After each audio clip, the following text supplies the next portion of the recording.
Assalamualaikum dan selamat datang ke Pala Bola News. Seperti biasa, Pala Bola News akan menyajikan berita bola sepak terbaik kepada anda semua pada setiap hari.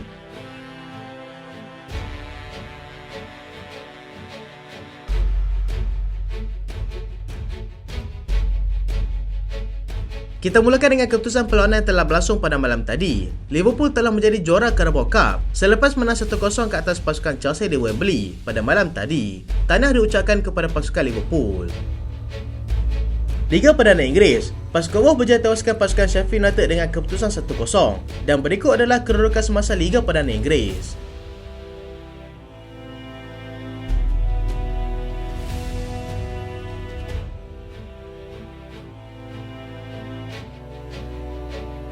La Liga Spanyol, Cadiz seri 2 sama dengan pasukan Celta Vigo. Real Betis menang 3-1 ke atas pasukan Athletic Club. Las Palmas seri 1 sama dengan pasukan Osasuna. Real Madrid menang tipis 1-0 ke atas pasukan Sevilla. Dan berikut adalah kedudukan semasa La Liga di Spanyol.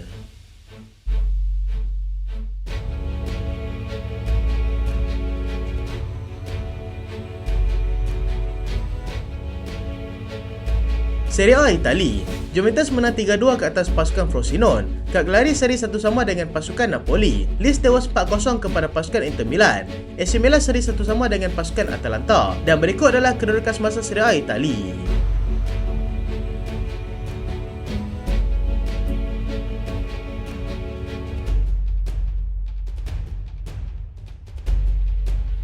Bundesliga Jerman, Frankfurt seri 2 sama dengan pasukan Wolfsburg. Borussia Dortmund tewas 3-2 kepada pasukan Hoffenheim.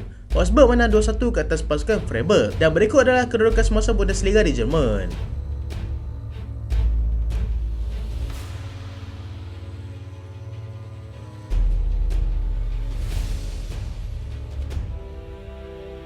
Ligue 1 Perancis, Nice seri tanpa jaringan dengan pasukan Clermont Foot. Toulouse menang selesa 3-1 ke atas pasukan Lille. Paris Saint-Germain seri 1 sama dengan pasukan Rennes. Marseille menang besar 4-1 ke atas pasukan Montpellier. Dan berikut adalah kedudukan semasa Ligue 1 di Perancis.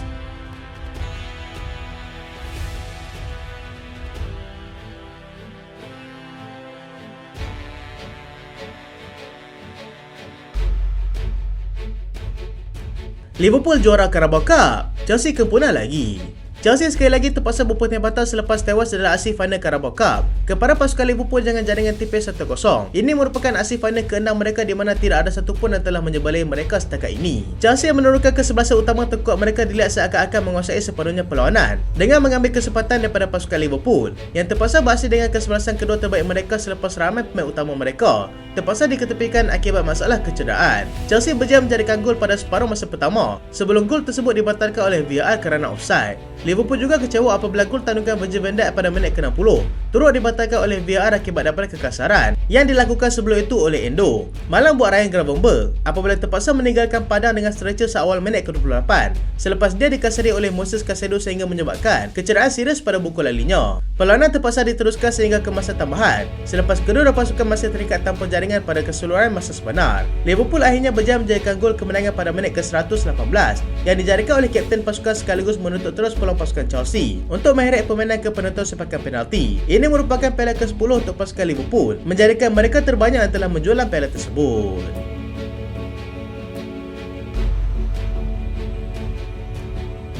Wolves terpaksa bekerja keras sebelum menang ke atas pasukan Sheffield United. Satu-satunya perlawanan Liga Perdana Inggeris yang berlangsung pada malam tadi adalah pertemuan di antara pasukan Wolves dan juga pasukan Sheffield United yang berkesudahan dengan pasukan Wolves berjaya menang tipis 1-0 ke atas lawan mereka tersebut. Kemenangan ini amatlah penting buat pasukan Wolves untuk memastikan matlamat mereka untuk beraksi di Eropah pada musim depan tercapai. Pablo Sarabia berjaya muncul wira dalam perlawanan tersebut apabila dia menjadikan satu-satunya gol dalam perlawanan tersebut pada minit ke-30 hasil bantuan daripada Ryan Aït-Nouri. Kemenangan itu membolehkan Wolves meminta kedudukan pasukan Newcastle untuk naik ke tangga ke-8 Liga dengan mengumpul 38 mata.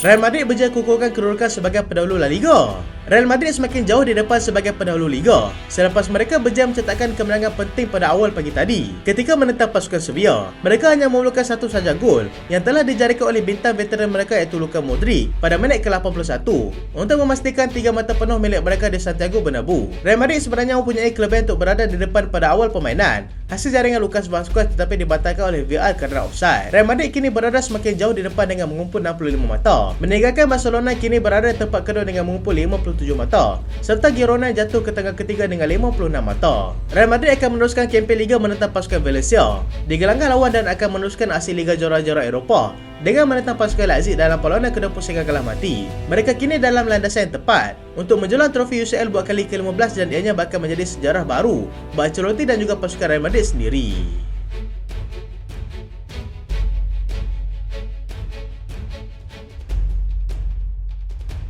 Inter Milan terus kukuh di pesada Liga.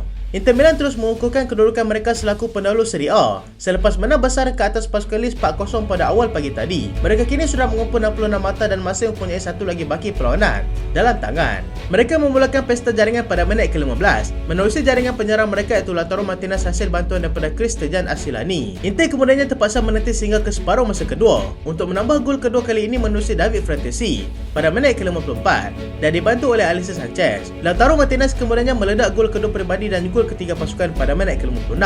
Stefan De Vrij juga berjaya meletakkan nama sebagai salah seorang penjadian dengan menjadikan gol keempat pada minit ke-67.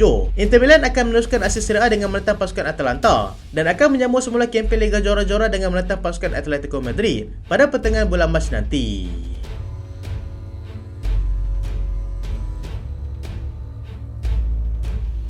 Erik ten Hag berikan update masalah kecederaan Casemiro. Pengurus Manchester United, Erik ten Hag, memberikan update terbaru mengenai pemain tengahnya yang cedera baru-baru ini, iaitu Casemiro. Selepas pemain itu terpaksa dikeluarkan selepas beraksi selama 53 minit, Casemiro bertemu dengan pemain pasukan Fulham iaitu Harrison Reed, di mana telah menyebabkan kepalanya cedera, tetapi masih belum dapat dipastikan sekiranya dia mengalami konkusi teruk ataupun tidak. Sebagai langkah berjaga-jaga, Ten Hag terpaksa mengeluarkannya untuk digantikan oleh Scott McTominay. Ten Hag juga berkata yang mereka masih cuba menilai tahap kecederanya itu dan akan cuba memberikan rehat yang secukupnya kepada Casemiro selepas kejadian tersebut. Jika Casemiro disahkan mengalami kecederaan, dia berkemungkinan besar akan terlepas azzi Piala FA menentang pasukan Nottingham Forest serta perlawanan penting menentang pasukan Manchester City pada hujung minggu nanti.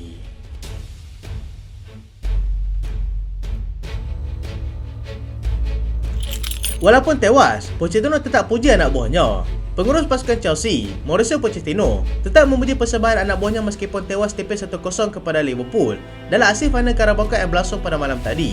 Keputusan perlawanan terpaksa ditentukan sehingga ke separuh masa kedua masa tambahan selepas kedua pasukan masih buntu untuk mencipta jaringan. Scott Pochettino menerima kritikan hebat terutamanya daripada bekas bintang Manchester United, iaitu Gary Neville, yang mengatakan Chelsea tewas kepada pasukan budak-budak Liverpool walaupun mereka dibalisi pemain dan bernilai sehingga £1 bilion.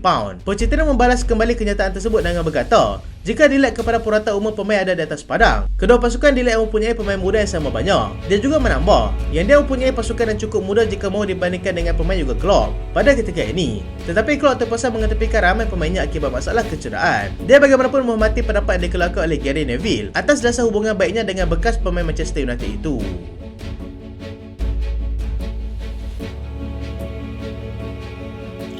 Jurgen Klopp anggap kemenangan kali ini terlalu istimewa untuknya. Kemenangan 1-0 mereka ke atas pasukan Chelsea pada malam tadi dilihat satu kejayaan yang amat bermakna buat pengurus daripada Jerman itu, yang kini telah merekodkan 7 major trofi bersama dengan pasukan Liverpool sejak daripada hari pertama beliau menggalas tugas selaku pengurus pasukan di sana. Ianya juga menjadikan pasukan Liverpool sebagai pasukan terbanyak yang berjaya menjulang League Cup iaitu sebanyak 10 kali. Liverpool dilihat seakan-akan tidak bernasib baik apabila kehilangan seorang lagi pemain mereka akibat kecederaan, menjadikan Ryan Gravenberch sebagai pemain ke-12 yang terpaksa diketepikan setakat ini. Klopp berpendapat yang kemenangan ini begitu bermakna buat dirinya sepanjang 20 tahun bergelumang dalam dunia pengurusan bola sepak kerana ia adalah hasil pelibatan daripada semua pihak. Menyedari pasukannya kini sedang mendahului Liga Perdana Inggeris, dia menganggap itu adalah fokus seterusnya kerana ia perlu dilakukan satu demi satu. Mereka kini juga sedang dalam landasan yang tepat untuk meraih sejauh mungkin dalam dua lagi kejohanan iaitu Piala FA dan juga Europa League. Tetapi masalah kecederaan yang membelenggu mereka buat masa ini mungkin menjadi satu-satunya musuh utama untuk mereka setakat ini.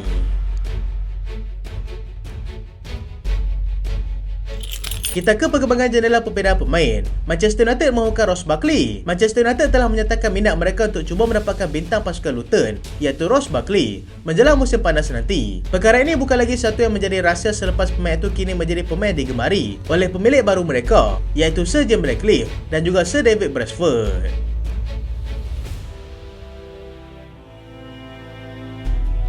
Real Madrid mahu dapatkan semula pemain bintang mereka. Real Madrid dilaporkan akan cuba mendapatkan semula pemain bintang mereka, iaitu Rafael Varane, dan juga Casemiro yang dikatakan akan dilepaskan oleh Manchester United pada musim panas nanti.